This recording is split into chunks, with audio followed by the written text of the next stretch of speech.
It was a warm, sunny day. The kind of day where you're hit with a mysterious burst of energy, but no apparent reason at all. Jake's cab had arrived. He was heading to Beijing for a semester abroad, and that was his ride to the airport. The cab had pulled into the airport terminal, and the cab driver helped him unload his bags.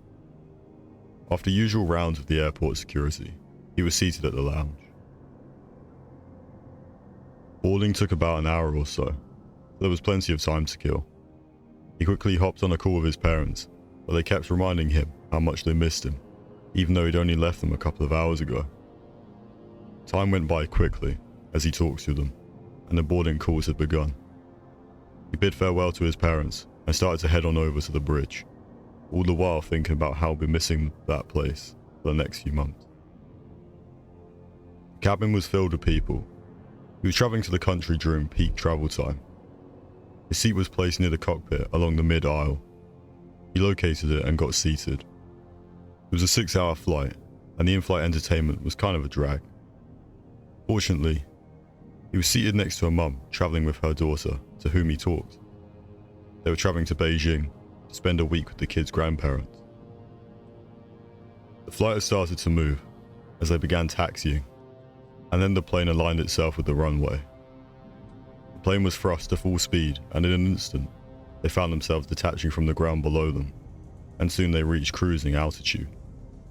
He had a chat with the girl and her mother. The lady was living with her husband in Kuala Lumpur for the past 5 years, and this was part of their annual trip. Unfortunately, her husband wasn't able to join them this year due to work complications. The daughter was a sweet kindergartner who was excited about joining the elementary school and couldn't wait to tell her grandparents about all the new friends she had made. After the additional rounds by the stewardesses, where they provided drinks, Jake decided to take a nap. Jake's nap was quickly interrupted by a small commotion. He woke up to see slight distress on the faces of the stewardesses. They'd been trying to access the cockpit to provide the drinks to the pilot. The door was locked from the inside, and they tried phoning the pilots but didn't get a reply. There was a sudden hit of turbulence which jarred everyone. Everyone that had tried to remain calm until then was suddenly hit with fear. A group of people had started talking about breaking down the cockpit door.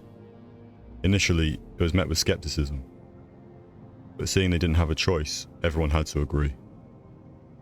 Jake felt uneasy about the entire situation, and he could sense the same anxiety on the face of the mum seated next to him. The child hadn't caught wind of the situation yet. A few heavy-set men began the process of breaking down the door, and after a few tries, were successful in breaking it down. As one of the men stepped into the cabin, he was taken aback by something we all couldn't quite see. The man had a look of fear on his face, kind of like he had seen a ghost. The men walked in to find the pilot lying on his seat, and the co-pilot just pacing around the cockpit screaming, "Besar, Pengorbanan," which translated to "Great Sacrifice" in Malay. A group of men disarmed the co-pilot after a tussle in which a few people were hurt, but they finally managed to knock him out. The man was tied to a seat on the flight, and the news of the situation had got around the plane. Panic began to ensue, as people had no idea why all this happened. The best thing to do was to wake up the co-pilot, as he was the only one who could do anything at this point. The co-pilot was shaken back to his senses quickly. Upon waking up, he was questioned as to why he did what he did, and what his intentions were. The man gave out a wicked laugh. The laugh echoed through the entire cabin, striking even more fear into the hearts of the passengers. He began explaining how meaningless and worthless each of our lives was, and he had placed us all up for sacrifice as his right to salvation. He further went on to gruesome details about how he murdered the pilot upon reaching a certain altitude and had diverted the flight path. Once the fuel runs out, the plane would descend in its own to a part of the ocean where any chances of even debris recovery would go in vain. Saying this, he produced a pill out of his teeth, then bit on it, and began foaming out of his mouth, ending his own miserable life. Everyone around at that point had mixed reactions. The stewardess went into the cockpit to find the communication and navigation panel, but the flight control systems were all mangled. Any hope of rescue was out of reach at this point, as they were cruising at really high altitudes, and there was nothing much to be done. The realization had gotten over all the passengers present on the flight. Some found it hard to accept,